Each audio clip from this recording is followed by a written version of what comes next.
I love that music is shared, right? You can do music on your own. You can jam out on your own, but it's just so much more fun when you're sharing it with other people. Whether you're performing for other folks, whether you're playing with other folks, whether you're teaching folks about the music that you love, it's just a lot of fun to share. That also goes the other way. You can learn about music that you don't know yet, which is exciting and fun. Hi, I'm Jason Holmes, and I'm the Associate Director of Choruses and Director of the May Festival Youth Chorus.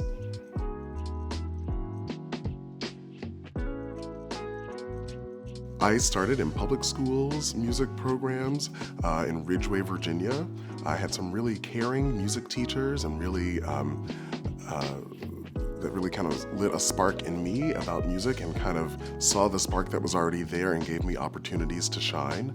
And then I went to undergraduate at the Eastman School of Music in Rochester, New York. And then I started teaching in Rochester. And then while I was teaching, I did my master's degree in music education at Ithaca College. I played tuba in high school, and it's heavy and cumbersome to move.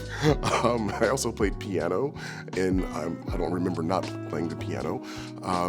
But there was something about singing words and kind of living and breathing with other people that really made choir attractive to me. When you dig down into the text and you dig down into, is my vowel matching the vowel next to me? Are we breathing at the same time? There's something really fun about that, and there's something really kind of inspiring about that also, that all of these folks are focused on doing the same thing at the same time, in the same manner. But at the same time, we're all individuals, right? So we all bring our own different life experiences. We all bring our own individual voices, and everything that comes with that. But we can kind of come together and decide that we're going to do this one thing at the same time. There's research that says that when folks sing together in choirs, their kind of heartbeats align, their breathing patterns align. And I think that's just really magical, right? No one is doing anything on purpose to make that happen other than saying, we're going to sing this song together.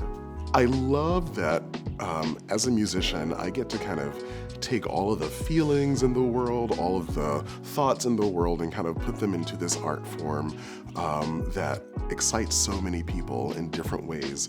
I love that, when I sing something or when a choir that I'm directing sings something, if there's an audience of 300 people, there's 300 different reactions that you can get to that same piece of music. I feel that every art form kind of feeds on another art form, right? So as a singer, we really have to communicate what we're singing about to the audience. Otherwise, it looks pretty boring, right? So maybe it's that you need to draw a picture so that you can really have a clear picture of what you're talking about, what you're singing about, and then when you get in front of an audience, you're able to communicate that so much more clearly. Maybe you want to move to the music so that you can really get an understanding of the rhythm and how the rhythm feels in your body. So there are all these different ways that we can collaborate with other artists, and that we can kind of dabble in other art forms that only help the art form that we're focusing on be that much more expressive and that much more engaging for an audience.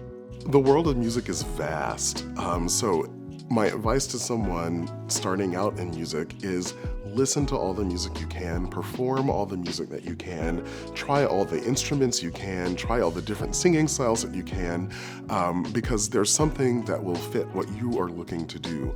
And maybe it's not something that you want to do professionally, maybe it's something that you want to keep in your life as a hobby, or maybe it is something that you want to do as your job. You can only be better at that if you try so many different kinds of making music and creating music. I think that talent is about maybe 20% of what makes you successful as a musician. And the rest of it is being kind to people. The rest of it is being open to new experiences. The rest of it is showing up when you're supposed to show up, being ready with the things that you're supposed to be ready with, and putting in that really hard work to make it really shine. If you're really if you're only depending on your talent, we all have bad days, right? We all have days when the thing that we thought was going to come out of our mouth when we opened it to sing just did not. So you have to really have something that backs that up. So that's why we work a lot on vocal technique. That's why we work a lot on making things kind of automatic, right? Rehearsing it to the point that you really can't do it any other way but the way that you're intending to do it. So that's something that I wish that more folks understood, is that talent is really only a part of it. And the good news about that is maybe you're someone who, like, singing didn't come naturally to. That was me. Like I said, I played the piano since I can remember, but singing, I had to really learn how to do that. And so I had that passion, that drive, that kind of work ethic, and then the talent in music and the passion for music really kind of just helped boost that. When you get a new piece of music, you're so excited to learn it, and you're so excited to do this new thing. Maybe there's a new challenge in it for you. Maybe there's something in it that you just love to do as a musician, and then you start working on it. And it seems like it's never going to get there, and it can be a little bit discouraging, and then you do get it. And it feels so great to have learned it, to have worked it up to the point that you feel comfortable sharing it. So that's kind of the process that we have to learn to love. We have to learn to love the challenge of it. We have to learn to love that part where we feel like, oh, am I ever going to get this right? Because the answer is yes, you will keep working at it. There's always going to be someone better than you and someone worse than you. And it's true. We really can't. So once you understand that, you kind of just get over it and do the best that you can on that day at that time with what you have, right? So you are always going to feel like, oh, that person's scales are so much smoother than mine, or their range is so much bigger than mine, or their high notes sound so much easier. I guarantee you they worked at it, so you can work at it too. And of course, there are people who do things better than you. That just kind of makes sense in the grand scheme of things. So it's not worth being discouraged over it, because there are things that you do better also.